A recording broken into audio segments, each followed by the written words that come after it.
Hey, it's Michael, and welcome to another podcast episode. Before I get into today's episode, we wanted to make an offer to you. If you go to FIRMSconsulting.com, you will see a pop-up or you will see a place to add in your email address, or you can register on the Firms Consulting website. If you register onto that website, you get put into an exclusive list. And what you get in that exclusive list is samples of the content we have available to FC insiders. For example, you could get a sample episode of Competitive Strategy with Kevin Coyne. Kevin Coyne is an ex-McKinsey partner, former worldwide head of strategy, and he had served something like over 25 CEOs on a personal level on a one-to-one basis over his career. Kevin also has a program called How to Become a McKinsey Partner. It's the first time ever a McKinsey partner has gone on record talking about what is actually required to become a partner, and you'll find it's very different from what you think is required.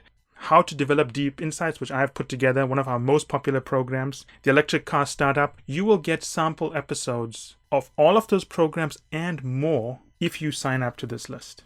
So, that said, I hope you enjoyed today's episode. Hi everyone, and welcome to another Case Interviews and Management Consulting podcast.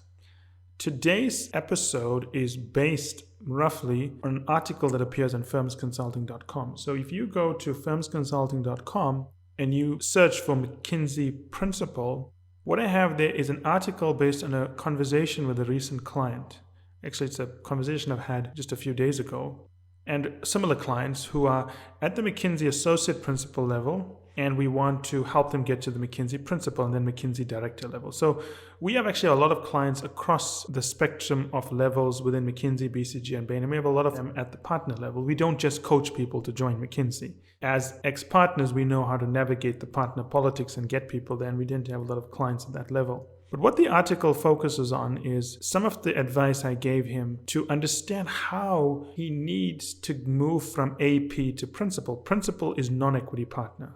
Director is equity partner. And then the more powerful you become as a partner, which is basically revenue you bring in, and your shares within McKinsey is a private company, that defines how senior you are. So read the article. I'm not going to repeat what I wrote in the article. I'm going to add a few additional points that I want you to consider. And then for insiders, there are two programs I want you to think about and follow. Insiders are loyalty members. They listen to these podcasts. I want to also cater to them. Go to the program on how to sell. That's basically how to become a partner. And then Kevin has a program called How to Become a Partner at McKinsey. They teach things from different perspectives. You need to watch them both. Now, what I want to cover in this episode are two misunderstandings that people have about being a partner in McKinsey, Bain, and BCG. The first one is that you don't become a partner by being brilliant. That's the craziest misunderstanding that exists everywhere in the world. You can be the smartest person in the world that writes things that influence many, many clients, and your ideas are shared all over the world. But if you are unable to convince a client to hand over large checks of money to you for the services of your team at the end of every week or month or whatever the billing cycle is in your office at McKinsey or whatever the firm is, you are not going to become a partner. It's that simple. If you, a brilliant person, you publish all these theories and insights that are very influential with the firm, and other partners are using it to bring in work, you'll only become a principal. Maybe. But you're not going to become a partner. A partner is able to bring in a book of business, period. So I see a lot of people, clients that we have, when they get into the firm, they rightfully need to be smart. Okay, at the lower levels, you have to be smart. You have to be able to do the analysis, do the thinking, develop the insights, develop the hypotheses, do the storyboards, and come up with ideas that change the way clients approach things. I completely get that, and I encourage you to do that. At the partnership level, you also have to be smart. You cannot be someone who is able to convince a client to give you money or give the firm money, and then you end up leading an engagement that actually doesn't help the client. You will get into trouble and the firm will ask you to leave. So you have to be smart in that way. But if you're able to just do the work adequately enough to please the client and the partners, and you're not the smartest person in the room, but you can bring in a lot of work, you're going to be a very successful partner. And the mistake a lot of us make is we've been brainwashed into thinking that if you're really smart, you can sell. That's not true. If you have good relationships and people like you, they will buy from you. if you have a reputation for doing something that people find valuable, like telling the truth, like being reliable, like not working for a competitor, people will buy from you. So as you are progressing through the ranks, the difficulty you face is that when you're associate, business analyst, even EM, you have to be smart. You have to really focus on the analysis. But as you start getting to AP principal, then the dynamic shifts. The dynamic shifts to one whereby, can this guy manage the revenue stream that is coming from a client? So that's the difficulty people face, because at the end of the day, you're told you have to be very smart. They test you for case interviews, but to reach the most senior rungs of the partnership, you have to be able to sell, which is quite a different skill. And the sales skill may have nothing to do with your intellect. I know people think if you sell, you must be smart, you must have these deep insights, but that's not true. People buy from people they know. People buy from people they trust. That's not necessarily due to insights. And if you build your career around just being smart, but never having the trust of a client, you're never going to gain the trust of a client. It's a different skill set. And I know it's difficult because you spent all your life trying to be a critical thinker, and now Michael tells you need another skill set. And the skill set to sell is not hard sales. I mean, that's a skill set you should never develop.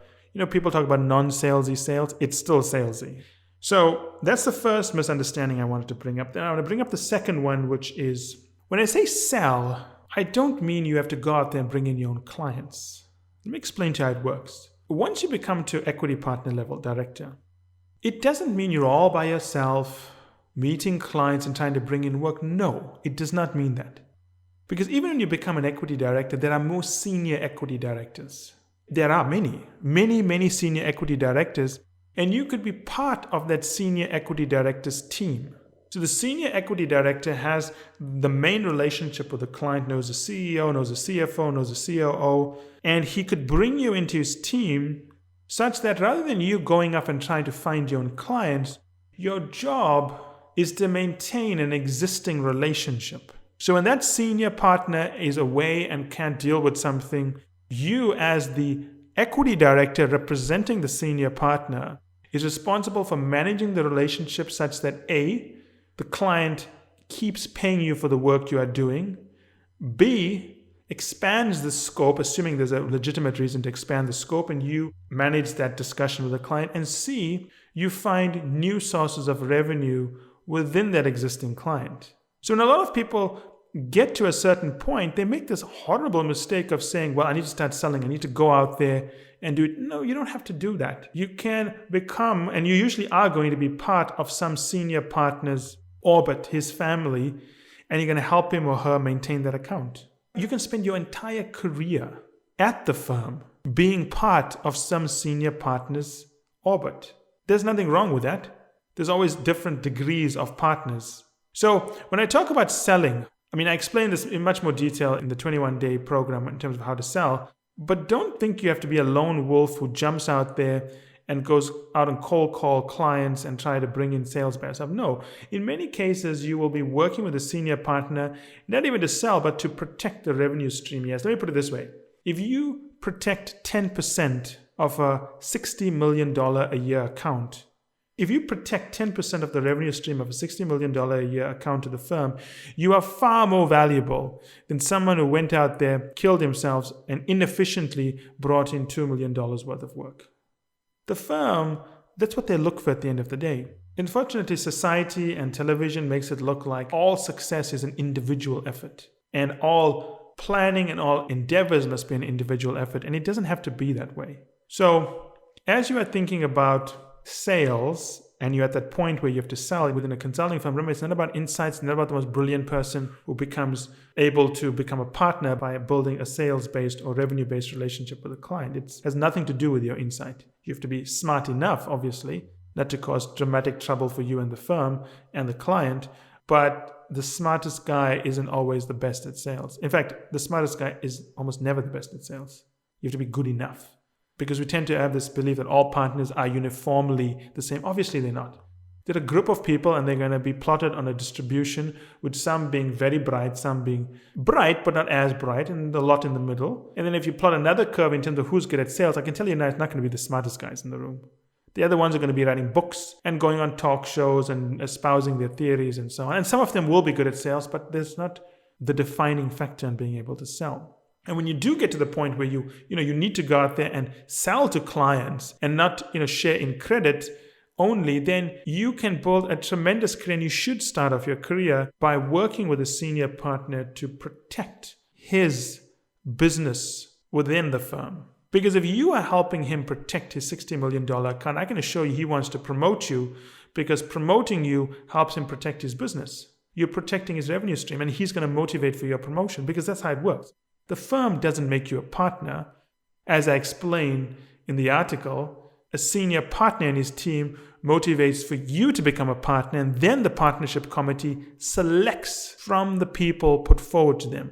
But the partnership committee doesn't pick who is supposed to become a partner. So you've got to understand how these things work, because what I feel with a lot of clients is they don't understand how things work, and they're smart. They could become partners, but they never understood how the selection committee works, who you've got to speak to, who puts you forward, and so on. And coming back to the client I spoke to, he's been a client for the last 6 or 7 years, actually. He worked with us when he joined McKinsey from his MBA studies, stayed a client, helped him get promoted into EM, AP, now is up for partnership. I think he'll probably become senior director between about 6 years, which is good. And I think he'll get there. I don't see any problems with him. But I had to give him a lot of advice, which is in the article and in the 21-day program, in terms of how he needs to position himself, because it's not what people think it is. It's not about being the smartest. It's not about going out by yourself. It's not about working close with the senior partner and shadowing him and learning from him. In fact, if you are working close with the senior partner, as I explained in the article, that's a problem all by itself. Hopefully you found this useful, and I will look forward to seeing you on the next podcast. And that's it for today's episode. I hope you enjoyed it as much as I enjoyed doing the episode. Finally, I want you to remember that the only way to get access to our special offers, the only way to get our special pricing, and the only way to get samples of our content is to join the list on FIRMSconsulting.com. It's the only way also to get access to our unique advanced content that we make available to insiders. So if you want to get a sneak peek of things, test it out, see what's in there, this is the place to go. And finally, I want to thank you again for making us one of the largest podcast channels around the world for careers and for the 2 million downloads and counting.